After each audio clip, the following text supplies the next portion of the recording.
À l'époque des Incas. Le soleil des Andes. Lorsque le soleil se lève, perçant peu à peu la brume du haut plateau des Andes, le village de la Maille sommeille encore. Dans la lumière pâle de l'aube, le givre scintille. En ce mois de mai, les nuits sont tellement froides. La maison de Manco est silencieuse. À même le sol de terre battue, tout le monde dort. Seul Cura, la mère, s'affaire autour du fourneau de pierre. Le fumet de la soupe du matin, faite de viande et de pommes de terre séchées, emplit l'unique pièce de la maison. Un cochon d'Inde se faufile dans le coin et les dormeurs, serrés les uns contre les autres, se protègent du froid de la nuit. Il s'approche de Huascar, un jeune garçon de 9 ans. De la couverture de laine d'alpaga ne dépasse que ses cheveux noirs comme le jais et son visage au teint cuivré. Les vibrisses de la petite bête chatouillent le nez du Huascar. Surpris, il bondit, bousculant son père, Manco, qui, brutalement tiré de son sommeil, grogne. « Huascar, tu pourrais te réveiller plus doucement. Tu m'as fait sursauter. »« C'est un caille qui m'a effrayé. » Senchi, le frère aîné de Huascar, et Mankei, sa jeune sœur, s'étirent en s'ébruyant. Seul le dernier-né, un bébé de 1 an, qui recevra demain son premier nom, dort encore dans son berceau de bois. La famille s'est rapidement réunie autour des assiettes fumantes étalées à terre. Cura, adossé à son mari, lui sert son repas par-dessus l'épaule. Huascar, pour chasser la fumée âcre du fourneau, soulève la teinture de la porte. Une lumière crue inonde la pièce. Dehors, le soleil est limpide, sans un nuage. « Allons, dit Manco, il est temps de partir travailler. » Toute la journée, comme chaque habitant de l'Empire, il va effectuer la corvée due à l'Inca. Aujourd'hui, il devra restaurer la voie royale endommagée par les pluies des mois précédents. Hanchi, s'armant de sa fronde, demande à son frère de l'accompagner à l'enclos où sont rassemblés les lamas et les alpagas qui fournissent la laine et la viande. « Viens avec moi, Huascar, il faut sortir les bêtes. Après, tu iras chasser. Hier, j'ai réparé un endroit plein d'oiseaux. Je vais te le montrer. Prends mes nouvelles bolasses pour faire une bonne chasse. » Dehors, au cri des jeunes garçons, le troupeau sort lentement de l'enclos et se disperse dans les pâturages. Et lorsqu'un lama téméraire s'éloigne un peu trop, Senchi arme son front d'une pierre ronde et, d'un geste précis, atteint la croupe de l'animal. Ce rappel alors suffit à le faire rentrer dans le troupeau. « Bravo, joli coup !» s'écrie Huascar, admiratif. Son grand frère le regarde amusé et lui pose la main sur l'épaule. « Maintenant, tu peux aller chasser. » À la maison, pendant que ses fils gardent le troupeau, Cura allaite le dernier-né. Mickey va ramasser du petit bois. Tu sais que demain il y a fête, il faudra beaucoup de feu. Leur tâche accomplie, la mère et la fille s'installent dehors au soleil. Hier, Cura a monté la chaîne du métier à tisser. Elle peut commencer le tissage d'une tunique qu'elle offrira demain en tribu. Mickey, trop jeune encore pour ce travail, surveille son jeune frère en filant la laine. Elle fait tournoyer la quenouille en s'enroulant les brins filés entre ses doigts habiles. Autour d'elle, les hommes restés au village s'affairent près des maisons. Sur le pas d'une porte, un groupe de paysans malaxent de la terre crue avant d'en faire des briques. Ils les exposent ensuite au soleil, où elles sécheront pendant plusieurs mois. Perchés sur une maison, 3 paysans installent un toit d'herbe séchée qui étale sur une armature de bois. Le soleil, déclinant, rougit à l'horizon lorsque Manco, Zanchi et Huascar reviennent au village. Huascar, très fier, exhibe ses trophées de chasse, des oiseaux aux plumes noires luisantes. « Regardez tous !» s'exclame-t-il. « J'en ai attrapé 10. »« C'est bien, fier chasseur, mais dépêche-toi de rentrer, lui répond Manco. Demain c'est fête et nous avons tous sommeil. Le tissage. Pour tisser les vêtements, les Indiennes utilisaient un métier à ceinture accroché à un arbre ou à un pieu de bois enfoncé dans le sol. Une fois les fils de chêne tendus, elles passaient la navette remplie de laine et formaient la trame qu'elles resserraient au moyen d'un sabre de bois. Avant de la tisser, les jeunes filles et les femmes filaient la laine de lama ou d'alpaga à l'aide d'un bâton pourvu d'une faisaille en pierre ou en terre cuite. Les vêtements très larges étaient confectionnés en assemblant plusieurs pièces de tissu avec des aiguilles d'os ou de bois. Je t'appelle Poma. Le jour suivant, les parents, les proches et les invités de Manco arrivent par petits groupes sur la place de la Maille. Le soleil est passé au zénith, l'après-midi commence. En attendant le prêtre, les participants s'alignent sur 2 rangs parallèles et s'accroupissent. Ninan, l'oncle de Huascar, chargé de présider la cérémonie, a seul l'honneur de s'asseoir sur un siège taillé dans un bloc de bois. Pendant ce temps, à la rivière, Cura est en train de préparer son plus jeune fils. Elle prend de l'eau, la réchauffe dans sa bouche et la recrache ensuite sur le corps de l'enfant. Le bain terminé, elle l'amaillote tendrement pour la dernière fois, puis l'emporte vers la place du village. Là, elle dépose l'enfant dans son berceau, aux pieds de Ninan, avant de se retirer. Le prêtre s'empare alors d'un couteau de silex et commence à couper les cheveux du jeune garçon, ne lui laissant qu'une touffe sur le devant de la tête. Puis, tandis qu'il lui coupe les ongles, sa voix s'élève au-dessus de l'assemblée silencieuse. La force que je devine en toi me permet de t'appeler Poma, le puma. Tu porteras ce nom jusqu'au moment où tu seras un homme.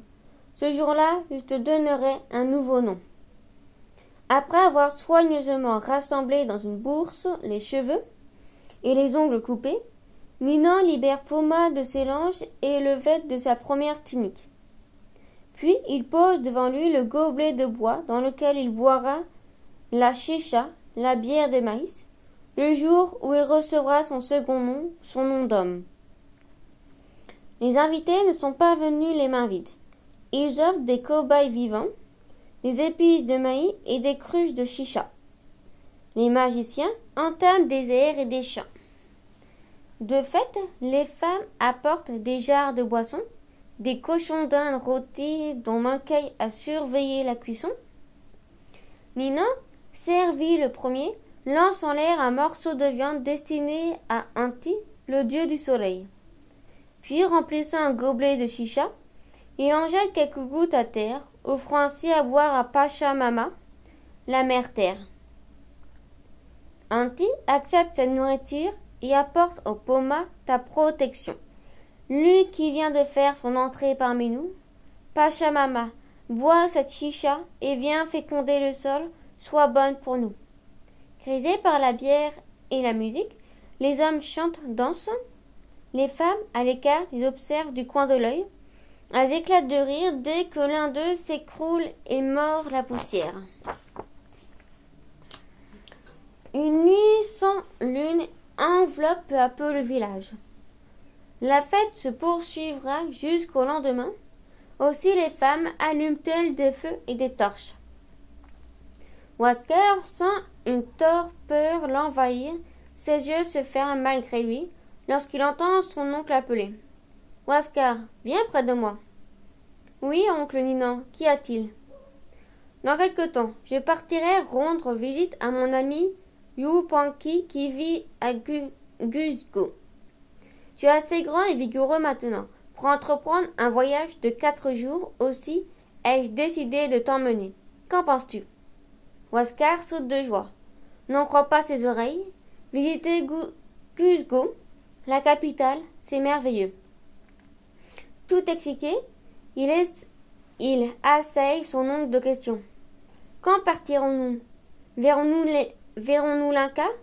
Je pourrais visiter le Corigancha et l'Enclos doré? Ninan, un sourire malicieux aux lèvres, reste silencieux. Je te laisse la surprise de tout découvrir. Tu dois être patient jusqu'au jour du départ. Lorsque, au petit matin, les invités quittent peu à peu la place du village, emportant flûte et tambour, Manco ne tient plus sur ses jambes, il a trop bu et trop dansé. Il s'accroche au bras de Cura pour rejoindre la maison. Aujourd'hui, les hommes vont récupérer leurs fosses, seules les femmes seront au travail. La quena et le tambour. Pour les fêtes villageoises et les danses, les Incas jouaient de la quena, une flûte taillée dans un roseau et un os, et de la flûte de pan ou syrinx, composée de plusieurs tuyaux de roseau ou de terre cuite de longueurs différentes.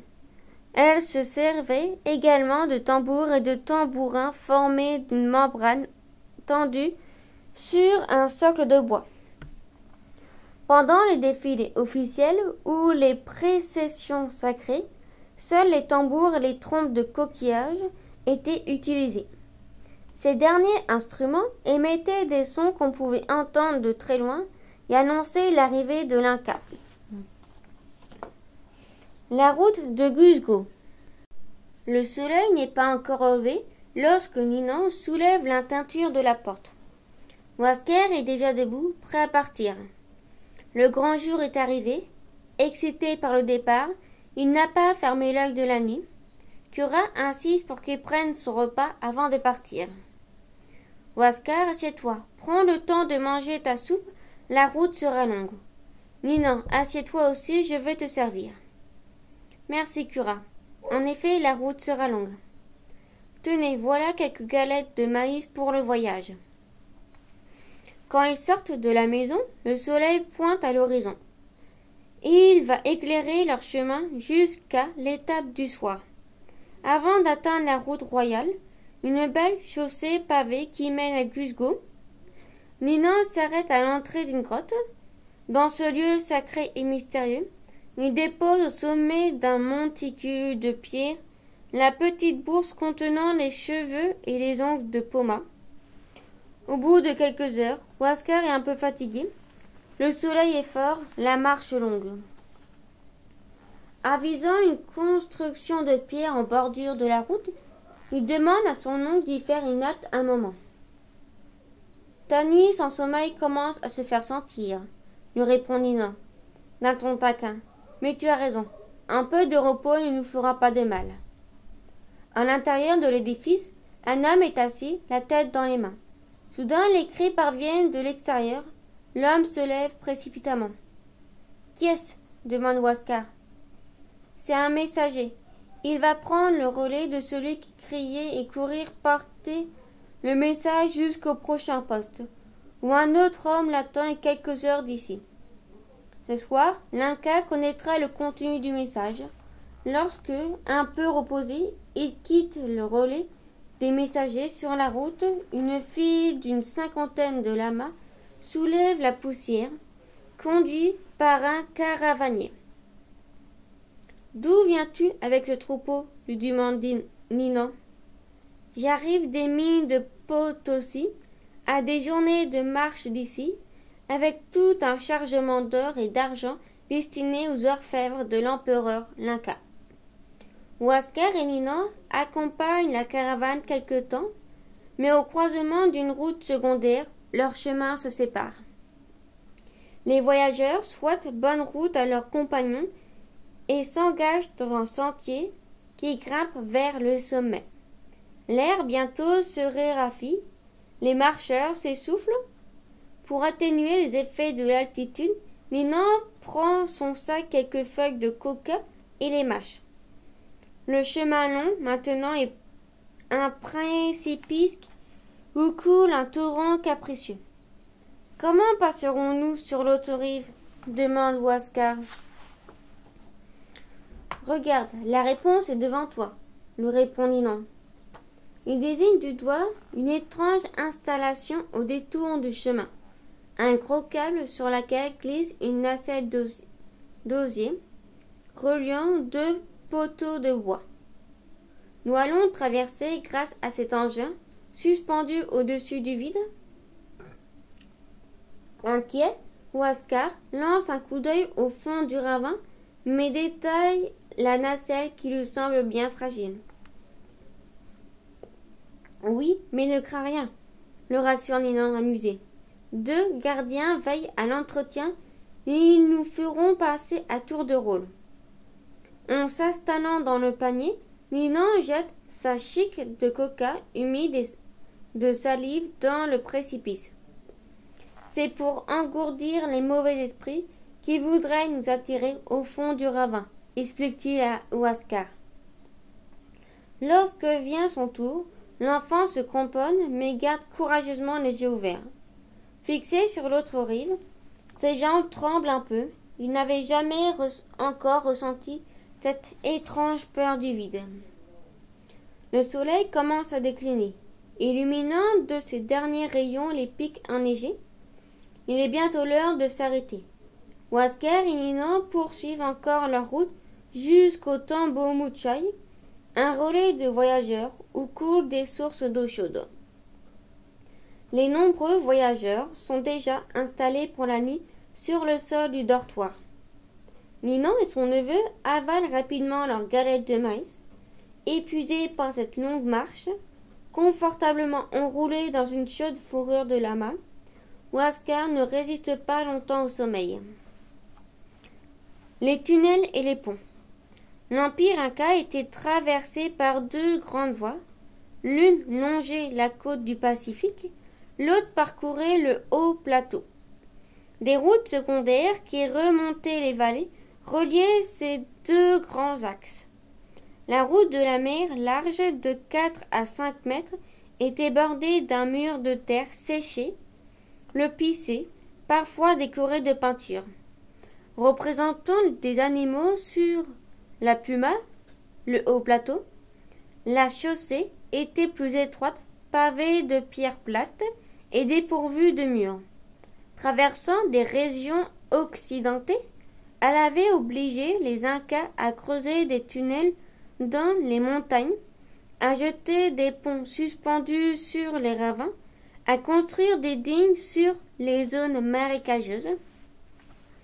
Au-dessus des ravins plus étroits, un câble tendu entre 2 poutres sur laquelle circulait une nacelle assurait le passage des voyageurs d'un bord à l'autre. Le jardin d'or. Lorsque Huascar et Ninan quittent le Tambo Muchay, la lumière de l'aube éclaire à peine la route qui mène à Cusco. L'enfant marche d'un bon pas aux côtés de son oncle, qui lui raconte l'histoire de la capitale de l'Empire.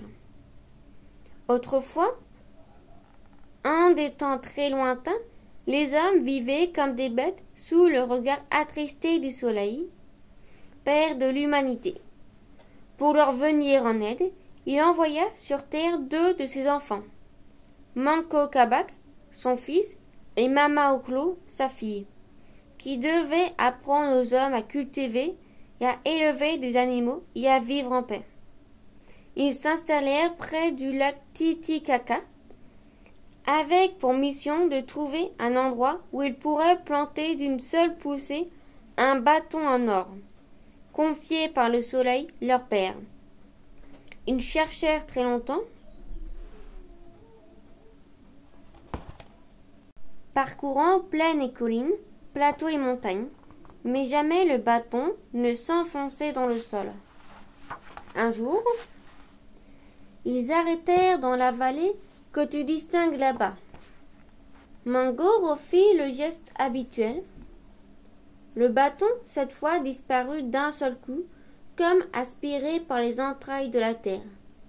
Autour de ce lieu sacré, il commença à rassembler les peuples qui se mirent à bâtir des temples pour adorer le soleil.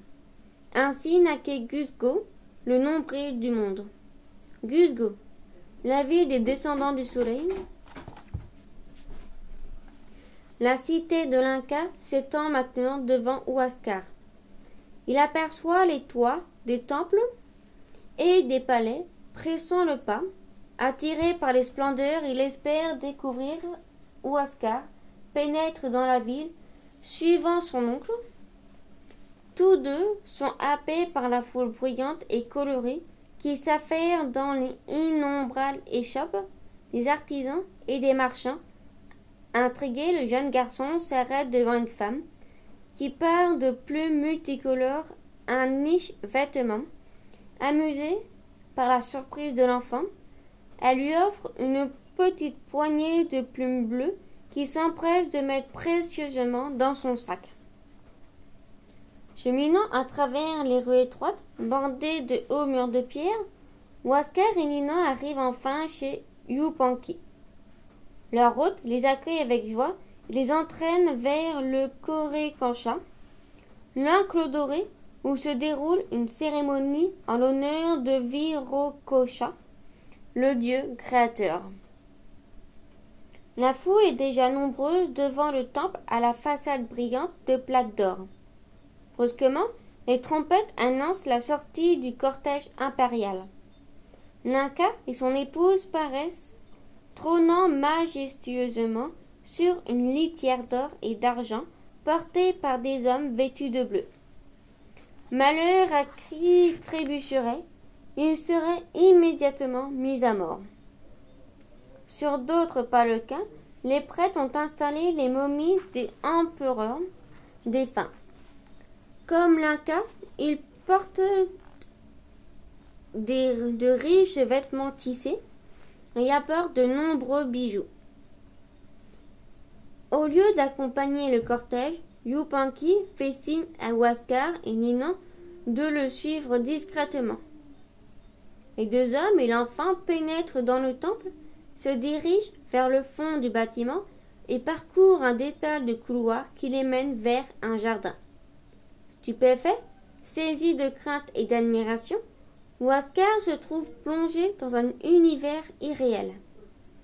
Des oiseaux, des singes, des jaguars se présentent devant ses yeux au milieu d'arbres aux feuilles immobiles. Nul cri, nul bruit, nul rugissement ne sort de ce milieu fabuleux, car ici, plantes et animaux, tout est en or et en argent. L'effet est si éblouissant qu'il faut plier les yeux pour découvrir les détails de chaque bête et de chaque plante. Mais il faut bientôt s'arracher de l'incroyable spectacle. Yupanqui a déjà rebroussé chemin. Il ne s'agit pas de traîner en ce lieu interdit à ceux qui n'y travaillent pas. La sueur du soleil.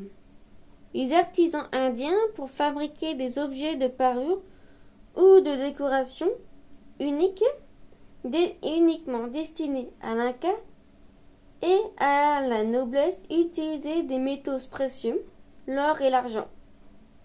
Selon eux, l'or provenait de la sueur du soleil et l'argent des larmes de la lune. Ils martelaient des lingots de métal sur une forme en bois, sculptée pour façonner les bijoux, les vases et les statuettes. Les objets d'usage courant tels que les couteaux, les ciseaux, les tailleurs de pierre ou les armes de guerre devaient être robustes. Aussi utilisaient-ils le cuivre et surtout le bronze. La déesse Pomme de terre.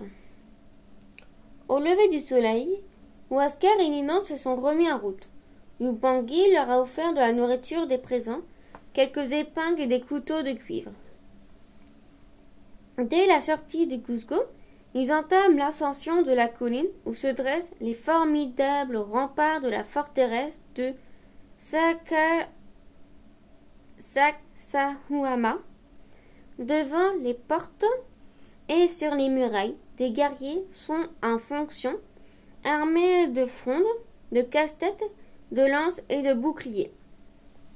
La forteresse est vaste et sa construction n'est pas achevée. Par centaines, des ouvriers y travaillent encore. Sur une chaussée faite de rodins en bois, ils tirent d'énormes blocs de pierre destinés à l'enceinte. C'est un travail énorme, constate Huáscar. Font-ils tout cela tous les jours? Oui, certains. Les tailleurs de pierre et les maîtres d'œuvre ne changent jamais d'activité. Toute leur vie est consacrée à la construction et à l'entretien des forteresses, des routes, des palais de l'Empire. Et les guerriers, ils restent aux armes leur vie entière? Non, la guerre n'est pas un métier. En cas d'un conflit, l'Inca recrute tous les hommes valides parmi les paysans de l'Empire. Lorsque vient l'ordre de se préparer au combat, ils se rendent dans les nombreux bâtiments du pays où se trouve en permanence de la nourriture, des vêtements et des armes. Chaque village est à proximité de l'une de ces réserves où tout est prêt pour équiper les guerriers. Quelques années avant ta naissance, j'ai été ainsi convoqué. On m'a donné un casse-tête, une lance, une couverture et j'ai suivi l'empereur jusqu'au Chili, bien loin d'ici, très au sud.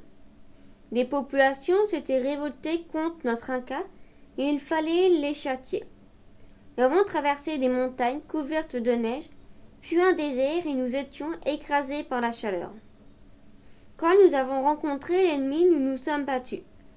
Les combats ont été horribles, mais je préfère ne pas en parler. Ne me pose plus de questions, regarde plutôt. Autour des deux voyageurs, le paysage est trop serein et les activités des paysans trop pacifiques pour songer plus longtemps aux guerres lointaines et aux souvenirs de Ninan. Sur des terrasses bien cultivées, des hommes et des femmes arrachent des pommes de terre avec une bêche, le tacla.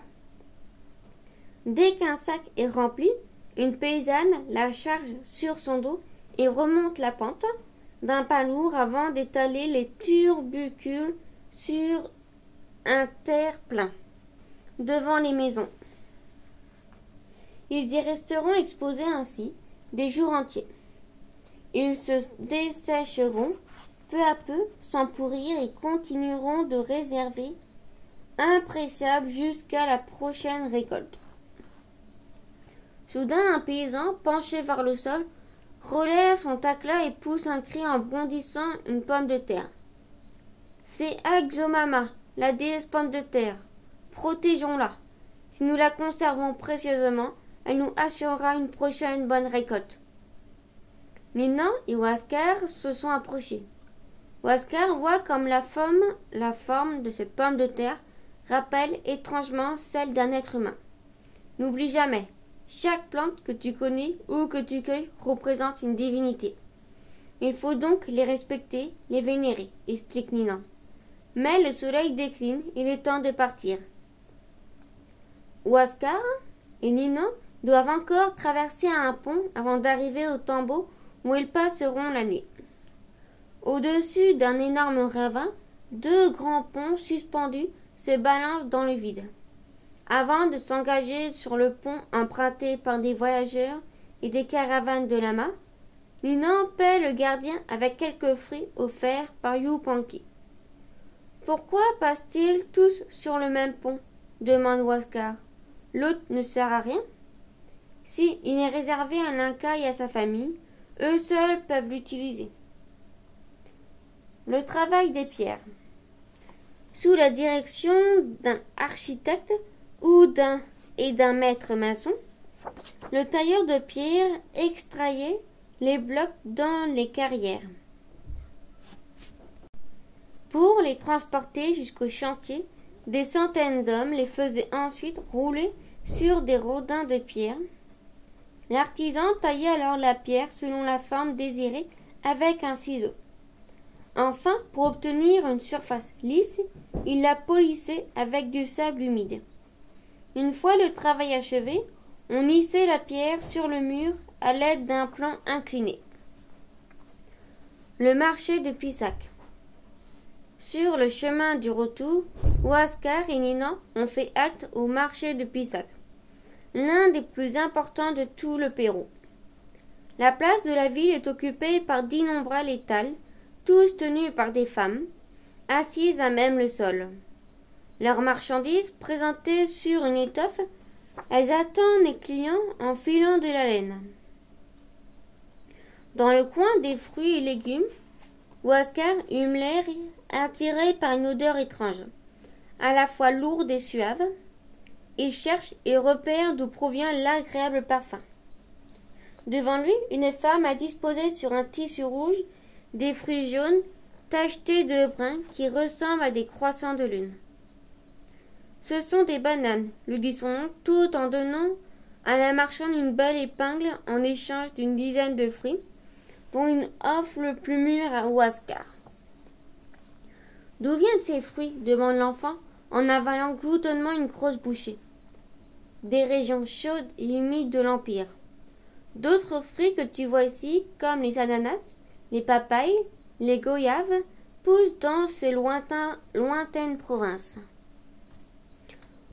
Au marché, des femmes proposent également des épis de maïs, des cacahuètes, des patates douces et des avocats. D'autres vendent de la céramique, des couteaux et des épingles. Il y a même une vendeuse de poissons, un produit rare pour ceux qui vivent sur les hauts plateaux. Nina voudrait bien en ramener au village, mais le prix est en exorbitant. Finalement, après un long marchandage, il échange 5 petits poissons contre 2 couteaux de cuivre. En parcourant le marché, Nina et Huáscar aperçoivent le collecteur d'impôts venu compter les sacs contenant les diverses denrées payées comme tribut par les habitants de Pissac. Pour ces calculs, l'homme utilise le quipu, un assemblage de cordelettes de plusieurs couleurs.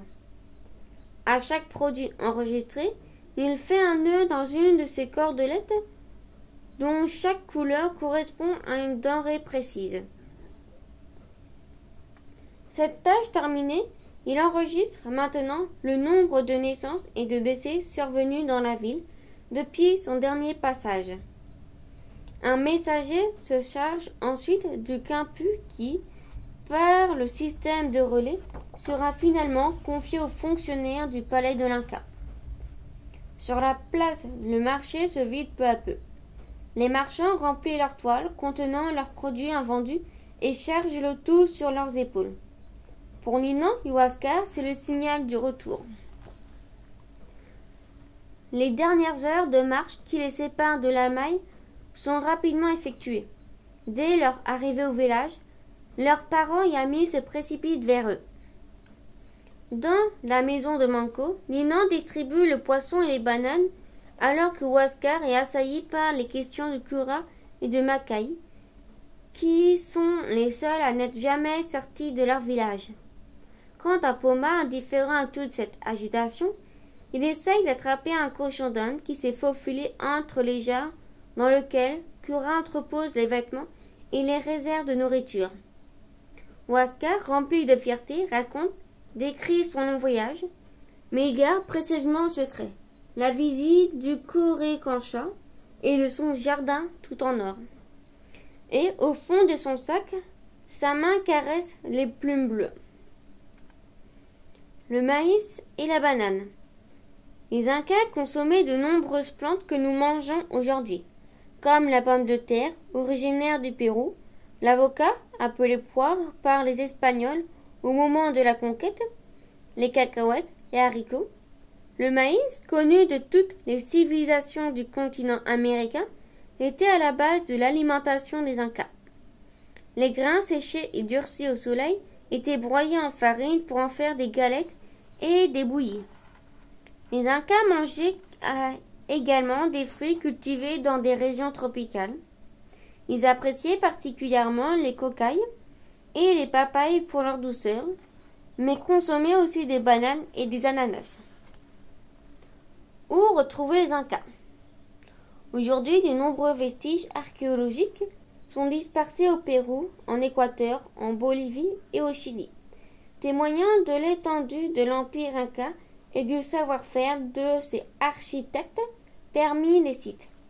Connu le plus célèbre reste le Machu Picchu, découvert en 1911 par l'Américain Hiram Benham.